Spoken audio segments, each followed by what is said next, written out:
राधा साध्यं साधनं यस्य राधा मंत्रो राधा मंत्रदात्री च राधा सर्वं राधा जीवनं यस्य राधा राधा राधा वाचकीं तस्य शेषः। भगवान श्री व्यास मुनि श्रीमद् भागवत के अंदर ये घोषणा करते हैं कि एते चांस कलापुंस कृष्णस्तु भगवान स्वयं, कि भगवान श्री कृष्ण अवतार नहीं अवतारी हैं। वे ही परात्पर परब्रह्म हैं, वे ही अनंत कोट ब्रह्मांड नायक हैं। और भगवान श्री कृष्ण सजातीय विजातीय स्वगत भेद से रहित हैं। संपूर्ण चराचर जगत श्री कृष्ण का ही लीला वांग्मय है, लीला स्वरूप है। और वे इस लीला को प्रकट करने के लिए तीन शक्तियों का सहयोग प्रदान करती हैं, जिन्हें संधनी, संबित और लादनी शक्ति के नाम से वैष्णव जगत में जाना जाता है। वे लादनी शक्ति ही भगवान श्री कृष्ण की श्री राधिका हैं और वे ही भगवान श्री कृष्ण को नित्य आनंद के समुद्र में मग्न रखती हैं, डुबोकर रखती हैं। ये श्री राधिका भगवान श्री कृष्ण का प्रेम है। देवी भागवत आदि ग्रंथों में बताया गया है कि जब भगवान श्री कृष्ण के अंदर स्वयं उपासना की, आराधना की इच्छा उत्पन्न हुई तो भगवान श्री कृष्ण के हृदय में से ही वो आह्लाद, वो आनंद श्री राधिका के रूप में प्रकट हुआ। और इन श्री राधिका की महत्ता को स्पष्ट करते हुए ब्रज के परम रसिकाचार्य श्री वंशी अवतार पूज्यपाद हितहरण जी ने अपनी राधा सुधा निधि में स्पष्ट करते हुए कहा है कि वे राधा कैसी हैं, वे राधा क्या हैं कि यो ब्रह्म रुद्र शुकुनारद भी स्वमुख्यैः नालक्षितो न सहसा पुरुषस्य तस्य सद्यो वशीकरणचूर्णमनंत शक्तिं तम राधिका चरण रेणु मनुस्मरामि। वे राधिका के स्वरूप को, राधिका की महत्ता को स्पष्ट करते हुए आचार्यपाद कहते हैं कि यो ब्रह्म रुद्र शुक नारद भी स्वमुख्यैः, अर्थात जो देवताओं में सर्वश्रेष्ठ है श्री ब्रह्मा जी और जो वैष्णवाचार्यों में परम श्रेष्ठ आचार्य हैं श्री वैष्णवानाम यथा शंभो भगवान श्री रुद्र, महर्षियों में परमहंसों में सर्वश्रेष्ठ शुक मुनि, ऋषियों में महर्षियों में परम श्रेष्ठ श्री नारद जी और मनुष्यों में सर्वोत्कृष्ट भीष्म भी सहसा न आलक्षितः तस्य पुरुषस्य श्री कृष्ण, उस श्री कृष्ण का सहसा दर्शन नहीं कर पाते। यद्यपि भगवान सर्व साधन राहित्य हैं, किंतु उन सभी को भी भगवान के श्रीमुख के दर्शन करने के लिए, भगवान श्री कृष्ण की कृपा प्राप्त करने के लिए अनेकों उपाय करने पड़ते हैं। सहसा न आलक्षिता, किंतु वही भगवान श्री कृष्ण।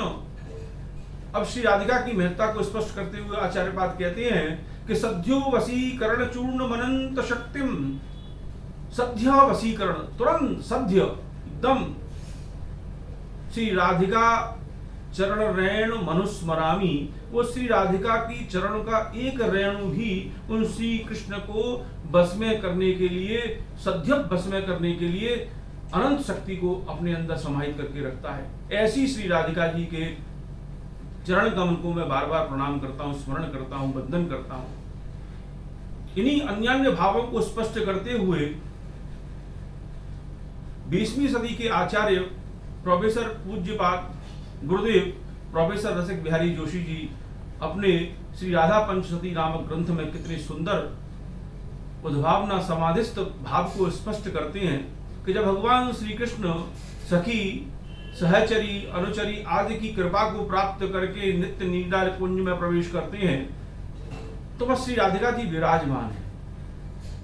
अब श्री राधिका जी के जब भगवान दर्शन करते हैं तो कृष्णे पश्यति राधिका स्वनयनम संचालयन्तीं दिशाम कोणे पश्यति रागतु नयनयोः माधुर्यमाचामति कृष्ण दर्शनश्चलं दिशि दिशि प्रव्याकुलं लोचनं राधा व्यापरिपर्ति लज्जिततरं मुग्धं समन्वेषणे। जब श्री लाल जी नित्य कुंज लीला में प्रवेश करते हैं तो कृष्णे पश्यति राधिका स्वनयनम, जैसे ही भगवान श्री जी का दर्शन करते हैं तो श्री जी उनका दर्शन नहीं करती, उनकी तरफ नहीं देखती। वो क्या करती हैं? संचालयन्तीम दिशाम कोणे पश्यति, दूसरी तरफ भगवान की दृष्टि से इतर दूसरी तरफ निहारने लगती हैं।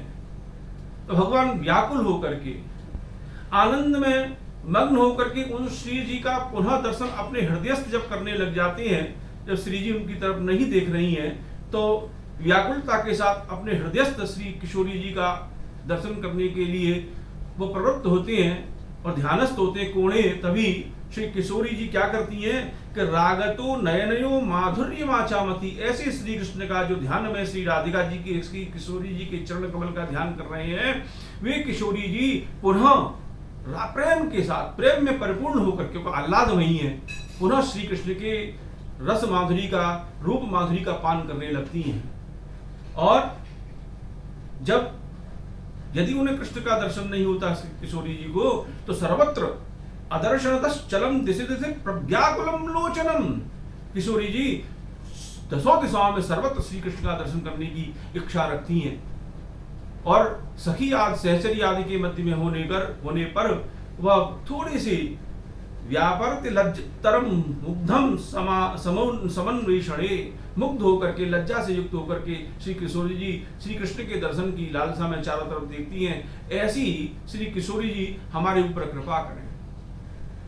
तो भगवान के इन अन्यान्य स्वरूपों को, किशोरी और श्री कृष्ण के स्वरूपों को ब्रज रसिकों ने, ब्रज आचार्यों ने अपने ग्रंथों में सर्वत्र वर्णन किया। वही ब्रजेश्वरी, वही रासेश्वरी, वही वृषभानुनंदिनी श्री राधिका जी का, ऐसी राधिका जी का जो भगवान श्री कृष्ण के हृदय में नित्य आह्लाद के रूप में विराजमान रहती हैं। आज जन्मोत्सव पर्व का दिन है, वही आह्लाद आज ब्रज में मूर्त रूप से प्रकट हुआ। हम सभी उन्हीं के जन्मोत्सव के लिए आनंद उत्सव मना रहे हैं।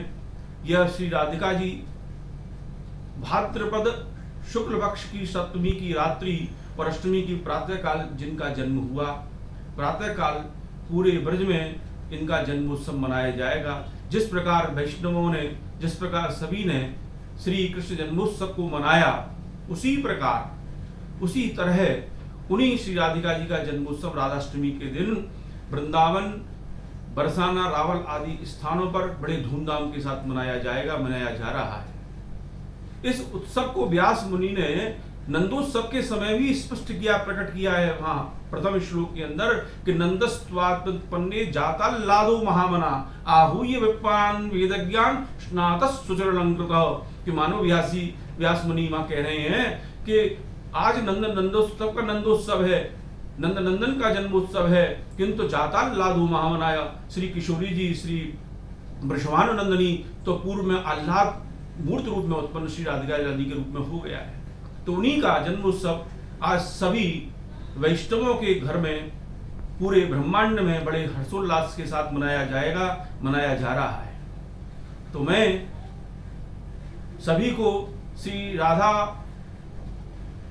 अष्टमी के महामहोत्सव की बधाई देता हूं। और इसकी बड़ी सुंदर विधि है, बड़ी सरस विधि है कि सभी वैष्णव अपने अपने घरों पर श्री राधिका जी के श्री विग्रह की स्थापना करें, षटकोण आदि बना करके इस थाली के अंदर, और दुग्ध आदि से पंचामृत अभिषेक उनका करें।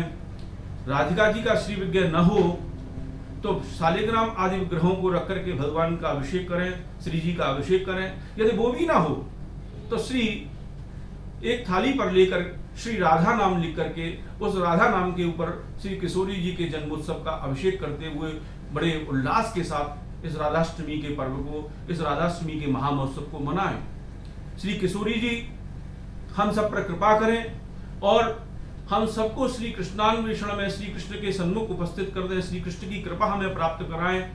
ऐसी इच्छा के साथ, ऐसी प्रार्थना के साथ श्री किशोरी जी के चरणों में प्रणाम करते हुए समस्त देशवासियों को मैं राधाष्टमी की परम बहुत बहुत मंगलमय बधाई देते हुए मैं अपने पूरे भारतवर्ष की उन्नति के लिए, पूरे भारतवर्ष के आनंद के लिए, पूरे भारतवर्ष के उल्लास के लिए और इस महामारी से हम सबको शांति प्रदान हो, यह समाप्त हो, ऐसी प्रार्थना करते हुए श्री किशोरी जी के चरणों में प्रणाम करता हूं और सभी आप लोगों को बधाई देते हुए ये ब्रज रसिकों का पद कि राधा तू बड़भाग्नि कौन तपस्या कीन, तीन लोक तारन तरन सो तेरे आधीन, पुनः पुनः कोटानुकोट बधाई और प्रणाम करते हुए अपनी वाणी को विराम देता हूँ। जय जय श्री राम।